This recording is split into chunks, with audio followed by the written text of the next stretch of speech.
in the rain. Look at this. This is the most incredible sight I can remember ever seeing.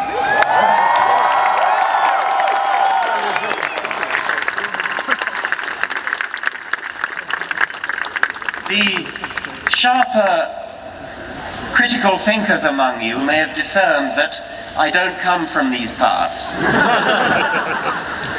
I see myself as an emissary from a benighted country that does not have a constitutional separation between church and state. Indeed, we don't have a written constitution at all.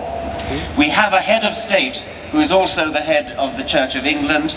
The church is deeply entwined in British public life. The American Constitution is a precious treasure, the envy of the world.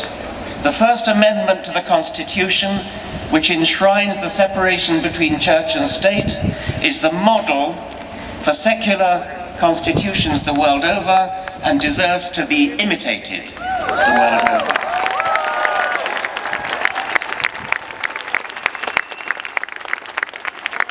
How sad it would be if, in the birthplace of secular constitutions, the very principle of a secular constitution were to be betrayed in a theocracy.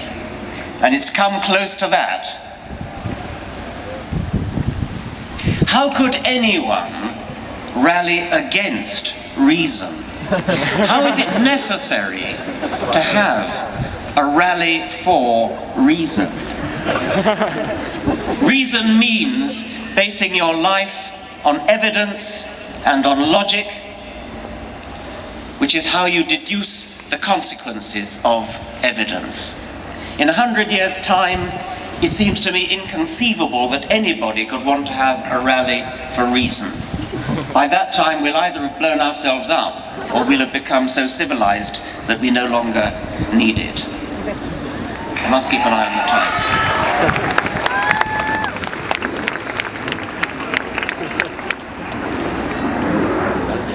Really important. When I was at school, we used to sing a hymn. It went, "It is a thing most wonderful, almost too wonderful to be." After that, the hymn rather went off the rails, but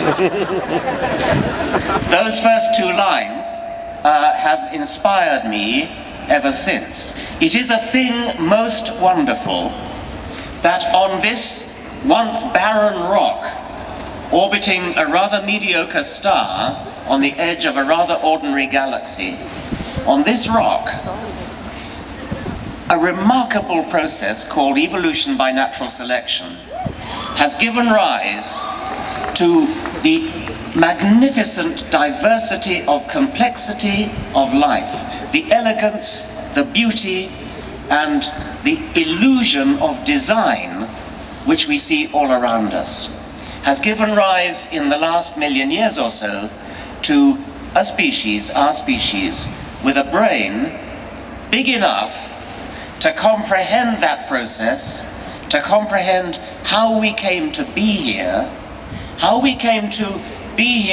from extremely simple beginnings where the laws of physics were played out in very simple ways. The laws of physics have never been violated, but the laws of physics are filtered through this incredible process called evolution by natural selection to give rise to a brain which is capable of understanding the process, a brain which is capable of measuring the age of the universe between 13 and 14 billion years, of measuring the age of the Earth between 4 and 5 billion years, of knowing what matter is made of, knowing what we are made of atoms, brought together by this mechanical, automatic, unplanned, unconscious process, evolution by natural selection. That's not just true, it's beautiful. And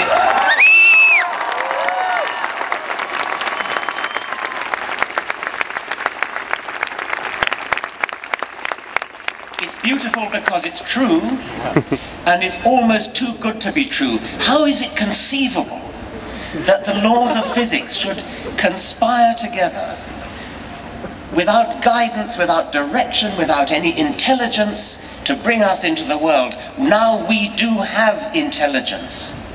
Intelligence comes into the world, comes into the universe late. It has come into the world through our brains and maybe other brains in the universe. Now, at last, finally, after 4 billion years of evolution, we have the opportunity to bring some intelligent design into the world.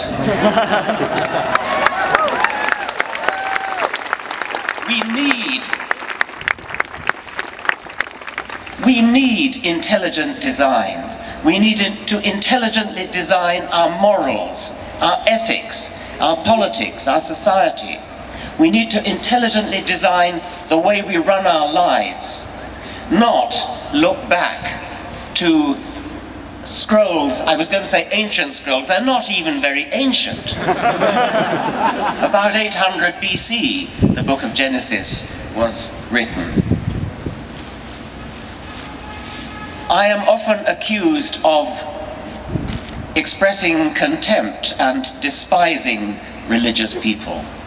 I don't despise religious people, I despise what they stand for.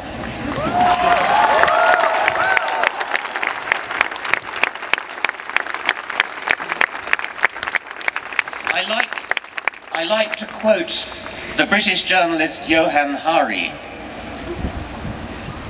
who said, I have no contempt for you, I have so much respect for you that I cannot respect your ridiculous ideas.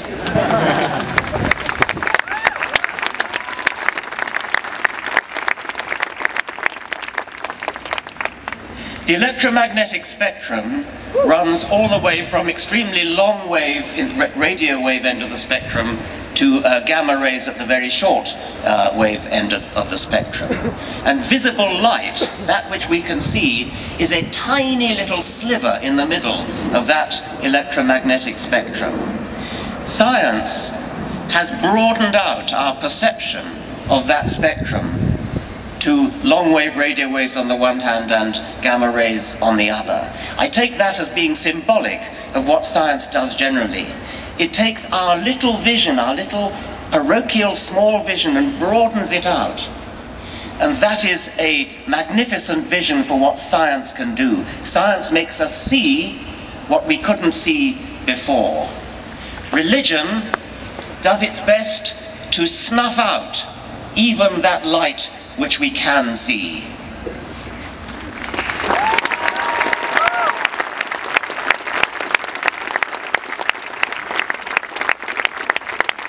So we're here to stand up for reason, to stand up for science, to stand up for logic, to stand up for the beauty of reality and the beauty of the fact that we can understand reality.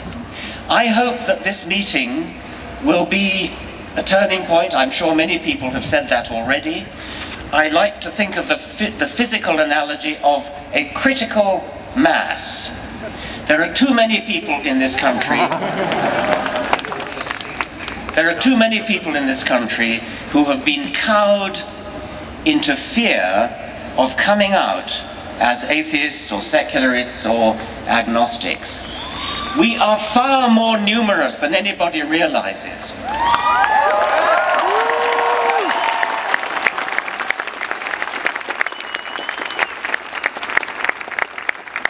We are approaching a tipping point. We're approaching that critical mass where the number of people who have come out becomes so great that suddenly everybody will realize, I can come out too. And that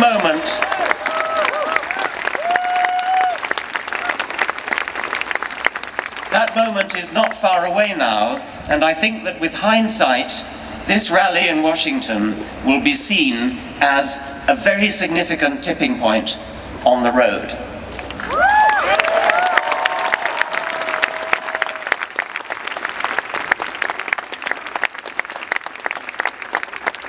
And I would particularly appeal to my scientific colleagues most of whom are atheists.